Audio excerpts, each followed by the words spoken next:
À Birkama, un village de la commune de Guibanar situé à quelques kilomètres de Goudomp sur la nationale numéro 6, l'on parle toujours de cette école arabe flambant neuve donnée gracieusement à la population.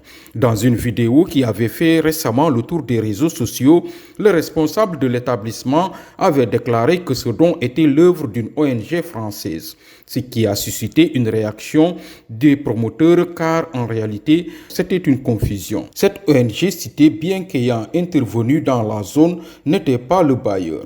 Ce sont des bonnes volontés résidant en Europe qui ont gratifié les populations de ce bijou. Karamba Sadio, coordonnateur du programme au Sénégal, clarifie. Cette école, ça a été donné par... c'est un don qui appartient aux gens de bonne volonté. C'est des partenaires qui sont de bonne volonté. Et il s'agit, si je pouvais citer des noms, comme mon oncle qui est de Nterembas, qui est en France, qui m'a mis en rapport avec ces derniers. Il s'appelle Belez Mané. Mohamed Tadjer, qui est l'infatigable. Il y avait aussi Montacher. Et enfin, il y avait aussi... et moi-même qui est le coordinateur du projet, qui est toujours sur place au niveau de Birkama, là où on pouvait faire une école de ce genre. Donc c'est ça que je pouvais vous expliquer en grosso modo. Il y a un autre que j'ai failli oublier, il s'appelle Rachid. Rachid aussi fait partie de ces gens. Il y a 4 qui sont en France et moi qui est le coordinateur du projet ici présent au Sénégal. Cette école, elle n'est pas la première réalisation de ce collectif de bonne volonté dans la zone. Oui, celle-ci n'était pas la première parce qu'on avait commencé à Nterembassi, là où on a construit une école française. Là, on a fait 4 salles de classe et 4 box qu'on a léguées aux gens de Nterembassi.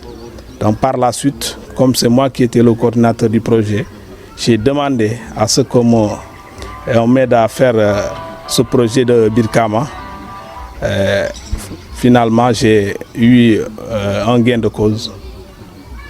Pour donner le sourire aux populations de Birkama, il a fallu mobiliser près de 16 millions de nos francs. Ainsi, en plus des bâtiments, les salles seront équipées en table-banc et les ouvriers sont à pied d'œuvre pour livrer le tout avant la prochaine rentrée. Ce projet, on peut l'estimer, si c'est en euros, à peu près 23 000 euros, équivalent de 16 millions de francs CFA.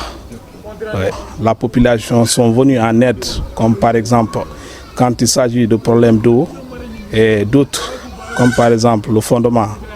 Le jour qu'on a fait le fondement, il y avait la population de Birkama qui était sortie en masse pour donner un coup de pouce à la population, aux ouvriers.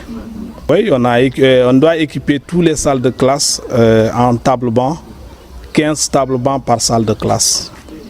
Donc pour le moment, je peux m'en arrêter là, mais il y a d'autres surprises qui viendront après. Inch'Allah. Pour la sécurité des élèves, la question de la clôture de ce bijou a été soulevée. Non, pour le moment, ce n'est pas prévu, mais on peut en parler aux partenaires pour leur faire savoir qu'il est nécessaire d'avoir un mur de clôture à l'école pour être en sécurité et pour que les enfants soient en sécurité aussi. Aux parents d'élèves, ils se réjouissent de l'acte de ces bonnes volontés. Idrissa Mansali porte leur parole. Voilà, surtout un grand satisfaction puisque le coordinateur même du projet est là. Il a tenu à expliquer aux gens comment est-ce qu'on a eu à faire ce projet ici et comment est-ce que le projet a été financé.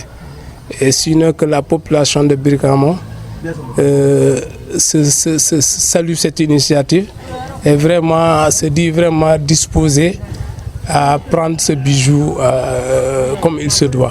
Même réaction du côté du responsable de l'établissement qui s'est exprimé en arabe. Ousmane Mansali a tenu à remercier les bienfaiteurs en passant par le coordonnateur du projet au Sénégal, Karamba Sadio. En attendant que les élèves rejoignent les classes dans leurs nouveaux locaux équipés en toilettes praticables, les débris de leurs anciens abris provisoires servent de pâturage aux animaux.